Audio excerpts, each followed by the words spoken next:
Hello and welcome, my potatoes in a volcano. It's SJB here, we're playing some more Chimps for you guys, but again, with a slight little baby twist down it. We want to do this without using any 5th tier towers. Not about you guys, but when I'm playing BTD6, one of my main goals is to get enough towers to kind of get going in here until I just start saving. I start saving it up usually between like rounds 40 to 50 or 50 to 60 or 60 to 70 or all the way through, and I try to get towers that are going to allow me to beat the game in the simplest way possible by just buying a couple of them. Just buying the big boys, whether it's my Inferno Ring Tower or my Apache Prime or buying the Bez. It makes things so much easier just to buy that big $62,000 tower. And then you just kind of win, right? But can you do it without any of those 5th tier towers at all? That's what we're going to try to find out for you guys today.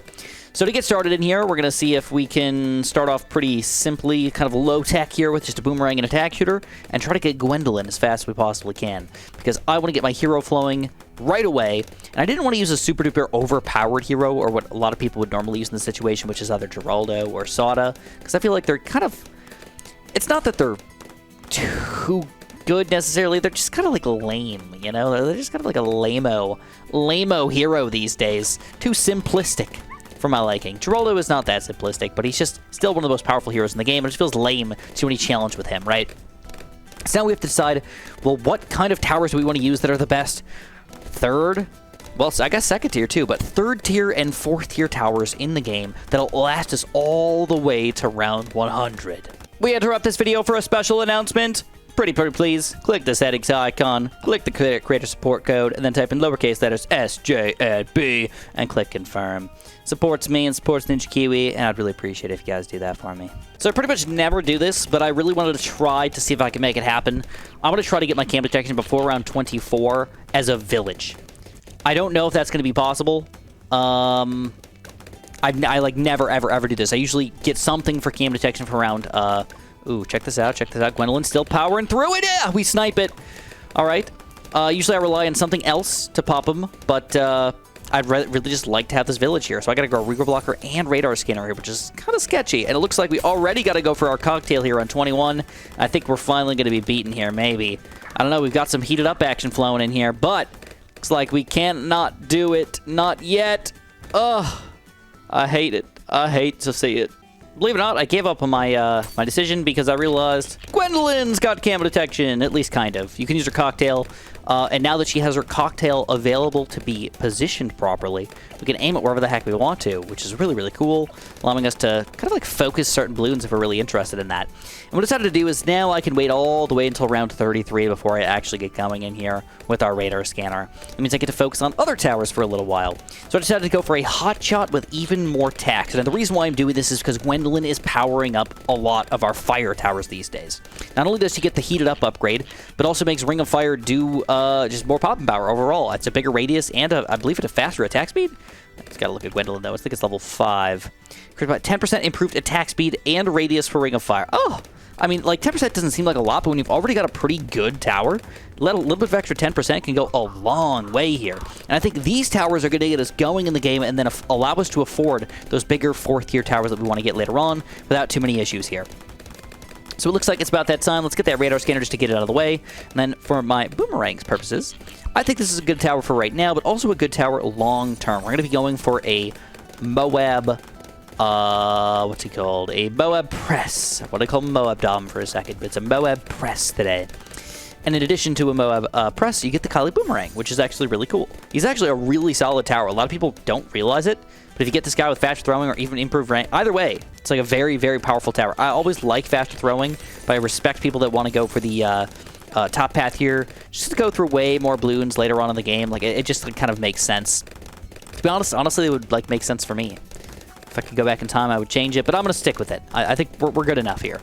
And then we're going to hope to get our Ring of Fire here before the Moab, and I think if we get that, we actually should be good against the Moab and all Bloons for a pretty long time here. This guy's my purple popping power. Everything else is covered by these guys. So, I'm feeling juicy right now. Let's go, baby. Let's go. Ring of Fire is ready to go here on 38. Check out this difference in popping power, guys. Kablooey. So, believe it or not, I wasn't actually planning on doing this, but we can easily get our bigger radius, our jungle drums, and then, you know, that's like an automatic. You pretty much have to get that for your village. But then primary training is only another $800. It might not seem like much, but I believe this $800 cannot be better spent on anything else than having these two guys just be... Oh, crap, I didn't get the Moab press yet. That does change things a little bit. But not enough! Oh, look at that. We destroy that Moab. Beautiful. I thought I had Moab press already. I did not. But we're still going to get him. 2590. It's not really the right time to get him because another Moab doesn't come out till around 50. But, hey, why not just pop him in, lock him in, and we got him for the rest of the game here. Now, we got to decide what kind of towers do we want to get long-term. I believe that I could probably defend all the way up to around, like, 60 with these 3 towers right here. That might seem absurd to some of you guys, but I believe it. All right? I believe it hardcore. This guy's really good. Gwendolyn's not too shabby, man. She's going to reach level 10 pretty soon, have 2 abilities to use. And then this guy beats all the Moabs up. So we got it all covered. So now we have to start thinking about the beefiest 4th tier towers that we can get.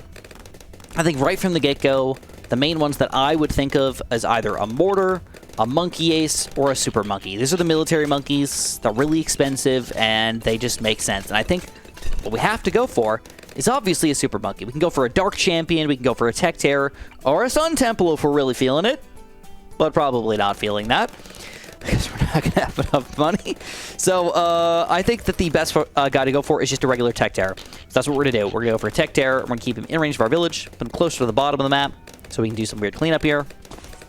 Kind of get him flowing right away. So we're going to go super range and going to do a robo monkey really quickly. And then we have to decide whether or not we want to go top path or bottom path. And I honestly don't know the answer to that question just yet.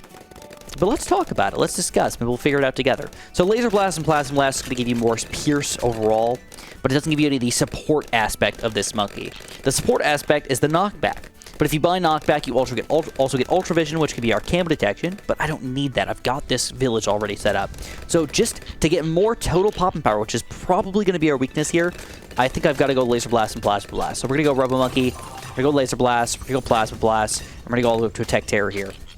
And I am very clearly, absolutely owning at this point. No issues whatsoever. 4th tiers are easy peasy, bro. You get a Ring of Fire, you get the Moab Press, and you go for this Tech Terror. Everything is good. Things are going so unbelievably smooth, it's almost absurd. I don't know if any Bloons have, like, crossed this line right here. This guy's really, really good. Boomerang pushes back the Moabs. Ring of Fire cleans them all up, and Gwendolyn's there just to kind of be awesome, right? And we're already ready. Oh, first Bloons that made it past. Woo! But not very far at all. And didn't even require us to use any abilities. Well, kind of. I used them anyways, but it's good to know that I can press buttons when I want to press buttons, right? Anyways, I was actually telling you guys a video and telling you guys a story in my last video, and I never finished it. I don't even remember exactly what I was talking about, but I remember I was talking about tips in particular, and me working at my last job. So I wanted to finish the story for you guys. I don't know if people are still paying attention to that, but I wanted to finish it. So I was talking about how my my place is closing down, and it reminded me of time when I was swimming around in money. And not the right kind of money you guys are probably going to imagine, but I had a lot of dollar bills. All right, so what people would do is they'd come out of the store and they'd have their change that they've got from cash, and they would often give me their change for doing a carryout as a tip. So I had a lot of $1 bills and $2 bills, and keep in mind that this is something that I did for years, all right? Specifically, usually in spring, sometimes you get a few dollars in fall and whatnot, but when I got a good tip, I tried to save it up. If I got a $5 tip that day, usually I go to McDonald's, and I try to limit myself to McDonald's 2 times a week. Never went to McDonald's more than 2 times a week. That brings up more stories that I could tell, but anyways, I got a lot of singles, all right? If I ever got anything bigger than that, like out of the ATMs, like a $20 bill or whatnot, oftentimes they give me change, and I would sometimes get singles and or quarters and dimes and nickels and all that stuff, and I used to save it all. I had a giant jar full of pennies. I was one of those old people. Giant jar full of pennies. I had a giant jar full of nickels. I had a giant jar full of quarters, dimes. Actually, the dimes were weird. You wouldn't get that many dimes, surprisingly, because they're really small, and you get so many more pennies and quarters than dimes. I don't know why that just makes sense, but it just does. So, believe it or not, I just cashed in all of my change that I saved up for the entirety of my entire life, from the time that I was 16 to about 28 years old. When I moved into this house, to help me pay for the house. I had something like $300, $400 in quarters, and then minor change beyond that. I realized how silly it was to save up all that money, but it just felt good to have. I don't know, it was like for my emergency situation or something like that. I was like, I really didn't have any money. I could always take $20 in quarters and like go do something with it, and that has happened a couple times in my life. But it was always nice to know that I had that little bit of reserve, even though it's such a silly thing to have. But the other thing that I had was when I was about 19 or 20, I had a bunch of dollar bills. And again, I would get these all from tips for a really, really long time. I had a bunch of dollar bills. And what I did was I actually stacked them up on top of each other. I rubber banded hundreds of dollars together, $100 bills together, and I would put them on my dresser. And that was like I got money. So, it just so happened that I had more than $100 in $100 bills. And I kept saving and saving and saving. And once I got another $100, I put it in a rubber band, I stacked it on top, and I put it on top of the other one. And at some point in my life, I have a picture of it. I had 1, 2, 3 $100 bills stacked next to each other. Then I had another 2 stacked on top of that. And then I had another 1 stacked on top of that. I had $600+ all wrapped up in rubber bands, all stacked on top of each other like a pyramid. So if there's ever a point where I was rolling around in money, that would probably be the time. I believe that either for a video or just for fun, I'm pretty sure that I threw money on my bed and just had $100 on my bed, or $600 on my bed, or whatever at some point. I don't even remember exactly what happened to all of that money. I'm pretty sure I just cashed it in a bank at some point, or I sold it to my grandpa because I don't remember exactly why, but he liked having single dollar bills. So I was like, okay, you can have them, I guess. And he would give me like $102 for my $100 bills, which was kind of weird, but I was like, sure, why not, bro? I'll take your extra cash. But I don't even know exactly where I wanted to go with this story, but I just wanted to tell you guys that it was very weird to have that much money because it wasn't that much money. I mean, $600 is a lot of money, all right? But keep in mind that this is the point where I'm spending tens of thousands of dollars to go to college at this point every year, and it's just like $600 doesn't really go that far when you're an adult anymore. It might seem like it does, and if you're having a really, really rough time, $600 can feel like a lot of money, but it doesn't always actually equate to being that important, I suppose. But anyways, I found out later in life, and I kind of knew this like throughout the time there, that people were stealing my money. Yeah. So I didn't necessarily count every single thing, and once I rubber banded it up, I assumed there was $100 in there. But I found out, like, one time I gave my grandpa what I thought was $100, and he's like, no, you miscounted. You didn't have the $100 in there. And I was like, no. I'm pretty good at counting. I know what my money is worth. I know what I got. And all of a sudden I was like, wait, but where's this money going, man? Where is this money going? So I found out that my sister was stealing my money at one point. It wasn't a bunch. It wasn't $50 here and $50 there. It was like just a few bucks here, a few bucks there. Every time she wanted to get cigarettes or every time she wanted to go out to the store or to buy something, candy bars or whatever. Keep in mind that she's only a year and a half younger than me. She's not like a little kid or anything like that. She was adult-ish, still working and stealing my money, which is kind of upsetting. I found out that my brother was stealing my money sometimes, which was pretty upsetting. Again, really should have counted it and everything, but I wasn't. I trusted my brother and sister as adults because he was 3.5 years older than me. And then I found out that my mom was not necessarily stealing my money, but she would borrow my money. I don't know why my mom would do this. She was pretty well off as a human being. But every once in a while, she was like, oh, yeah, Chris, I ran out of money, so I took some of your money, and I'll pay you back in a couple days. And I'm like, all right, Mom, you do you. Maybe it's because I'm too trusting of a person. I don't know. But it kind of upset me that both my brother and my sister would steal my money, and my mom would borrow my money. So after I found out about this, I started hiding my money, and I started putting it in the bank. And then no longer were they allowed to steal my money. My single dollar bills, the tips that I earned throughout my entire life, I had to hide it. No longer am I a Scrooge. I keep my money in the bank, guys. I keep my money in the bank. All right, so we've got a lot of time. Right now, I could afford a 5th tier tower at this point, but I'm not going to do that. Instead, I'm going to go for a quick Tsar Bomba, or not a Tsar Bomba, a ground zero. We're going to go for the rapid fire here and loads more darts. I'm going to keep him this figure 8 pattern because I like it. It's going to kind of go wrap around, drop a bunch of bombs like all over the frickin' place. And then I got to decide what I want to get as my other 4th tier towers. And I think what I want to do is I want to, first of all, overclock my Tech Terror. So we're going to go for an overclock here. It's reasonably expensive, but he's going to basically be almost always overclocked. And the amount of crit shots you get out of him is just going to be unbelievably powerful here. Next up, I am going to alchemize these 2 guys right here. I don't know that it's going to be super duper effective, but I just want to do it anyways. I want to make sure Gwendolyn's alchemized a little bit. I want to make sure my Taxer's alchemized a little bit as well. Hopefully that combo there will just be good enough, because Gwendolyn's soon going to reach level 20, and that's going to be a big help for me. All right, we're going to be sort of active with these abilities here. So far, it's still going pretty good, but now I have 2 insta-killing abilities, a Ground Zero and a Tech Terror. So unless I have to use both of those at the same time, I should be in pretty good shape to kind of keep these Bloons from overwhelming us too much.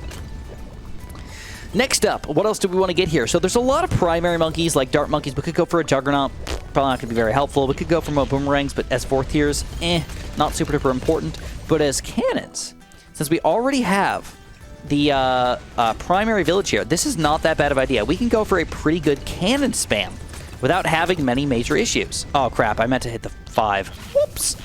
So that's not the end of the world, but I did not mean to do that. All we gotta do is make sure that no matter what, we keep them in range of the village here, because if we keep them in range of the village, we're gonna get all those extra power-ups, and that's gonna be kind of important for us. Also, I want to try to keep them out of the range of this alchemist here, so the alchemist doesn't randomly hit the wrong cannons. We'll get at least 1 more of these guys before we swap out our strategy. Wow, I cannot fit him in here. Maybe I won't do this. Oh yeah, you know, this is fine. That's good. All right, so we're gonna go for 4th tier Moab Assassins. I'm gonna go for the extra range of the frag bombs. You know, I don't normally do that, but I think in this situation it's gonna work out well for us. And there we go. We spent all of our money on Moab Assassins, Tech Terrors, Ground Zeros, and everything's just going so gosh darn good, man. How are we doing so absolutely delicious without 5th tiers?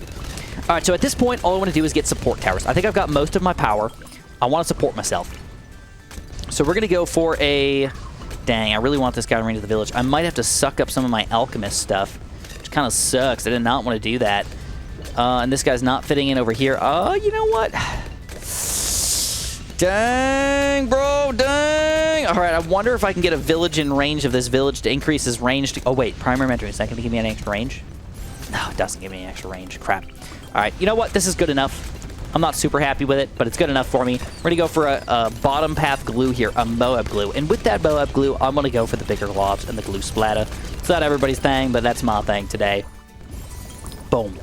And there we go. Let's overclock this puppy again. You can see the green blast really coming out here. Holy crap, these guys are powerful. Woo! This is a pretty quick video going on for us today, man. I thought we were going to struggle a little bit, but no way. We ain't be struggling no bit. No bit. So anyways, I've had some experiences with a lot of people stealing my money in my life, which is kind of weird to have happen to you.